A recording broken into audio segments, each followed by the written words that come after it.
Today we're working on expanding and factoring a trinomial. A trinomial would mean it has three terms, something like x squared plus 2x minus 4. So if I look at number 1, it's already factored, and so we have two binomial expressions. X plus 2 is a binomial, it has two terms. X plus 3 is a binomial, it has two terms. If you need to, go ahead and write binomial and trinomial into your vocabulary. Bi comes from bi meaning two, and then tri would mean like triangle has three sides, so tri would be three, and that nomial again is just talking about how many terms it has. So to do an area model, I'm going to take one of my terms and put them on the top, one of my terms and put them down on the side. Notice on the side I'm putting the plus 3 right next to the 3, otherwise things get a little bit confusing. I'm going to move that 2 over and pretend that other plus isn't there. And actually that's just going to drive me nuts. We'll just redraw that. So I want that sign of that second term, whatever it is, to make sure that goes with it. And then we're going to multiply. So x times x from our exponent unit we know is x squared. X times 2 is 2x. X times 3 is 3x. So when I'm multiplying where these two would meet. And then this one would be 3 times 2, which in this case would be 6. Then I need to simplify. So like terms get added together. These are my two like terms here. X squared plus 5x plus 6. And what this is saying is that this here is equal to x plus 2 times x plus 3. They're equal to the same thing. I want to look at number 3. That in general, it's the same thing that we're working on here. When I have this squared piece here, that means I'm doing x minus 3 times x minus 3. Again, going back to those concepts from the exponent unit. So x and then minus 3. X minus 3. Again, I want to keep that sign next to that number because then I'm going to get my signs right when I'm multiplying. X times x is still an x squared. Now I'm multiplying x times a negative 3 to get negative 3x. This would also be a negative 3x, and negative 3 times negative 3 is 9.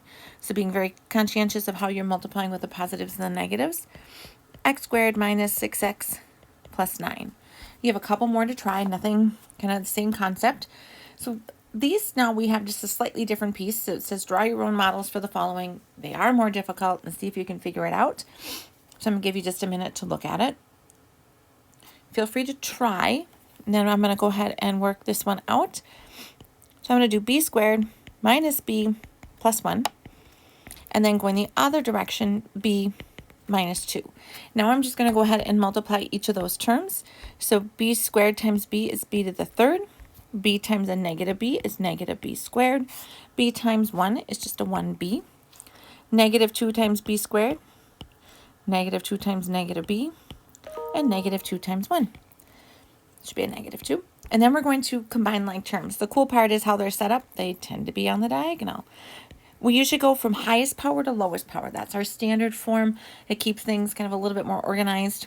So I have b to the third minus 3b squared. Remember that those b squareds don't change. It's like I owe somebody $2 and somebody else $1. Together I owe $3.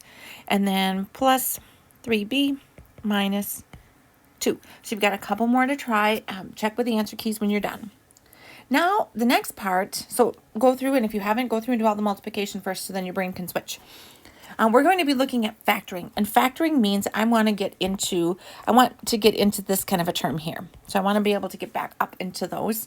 And to do that, I want my a to be 1. So I want this to be a 1 out front, and we'll deal with what to do if they're not.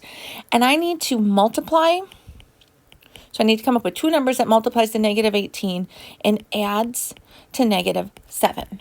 And in order to multiply and get a negative, I know one's a positive and one's a negative. And so I just have to kind of think through the different pieces. And so I'm going to think about things that multiply to 18.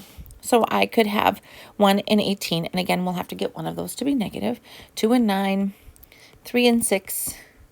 And that's it. Then I'm going to look to see which one of those I'd have to have negative. So if I had the negative 1, that would be a positive 17. So my bigger number has to be negative. And I want to see when I add those, which one's going to give me the negative 7. And in this case, that's going to be this one. So it's going to be x plus 2, x minus 9. And again, we could multiply them out. X plus 2 and x minus 9, just to show you that they are the same. This is not necessary. And I would get x squared minus 7x minus 18. So that multiplying them out isn't necessary, but that's kind of what our goal is what would have I divided those out to be. So looking at this next one here, m squared minus m plus 8. So again, I want two expressions. I know I'm going to have an m here and an m here because our a is equal to 1. That's really important. And then I'm going to multiply to that last number. Multiply to 8, add to negative 9. In order to multiply to be a positive number, they both have to be positive. So I have 2 and 4. So they both have to be positive or they both have to be negative. And so in order to have them multiply to be a negative number, they both have to be a negative. So that's going to end up being this one, minus 1, minus 8. This takes time to practice these. So the more you practice them, the easier it gets to kind of come up with those numbers. If your a is not 1, we are just going to see, and it should work, we're just going to divide everything by whatever's out front. And so in this case, I'm now going to have this for my answer here. So I have n squared plus 3n minus 54. And so this part up here is what I'm going to be plugging into when I'm done. Whatever I divide by, I need to put out front so it's not completely forgotten. And then I'm looking at something that multiplies to negative 54 and adds to 3. When you start coming up with them, you can be working at starting with like 1 and 54. And then I could look at 54 and 2. So it'd be 2 and 27. And I can just kind of keep coming up with that list. 3 and 18. And again, you're just kind of like 54 divided by this. 4 doesn't work. 5 doesn't work. And then does 6 work? Does 7 work?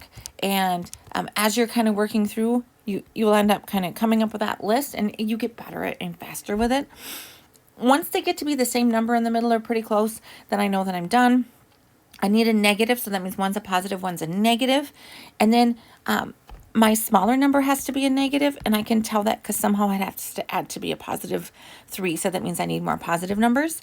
And my answer, if you haven't found it here, is going to be negative 6, so x minus 6, x plus 9. Now you could have written x plus 9, x minus 6. So you're going to try the other ones and then double check what your answers are.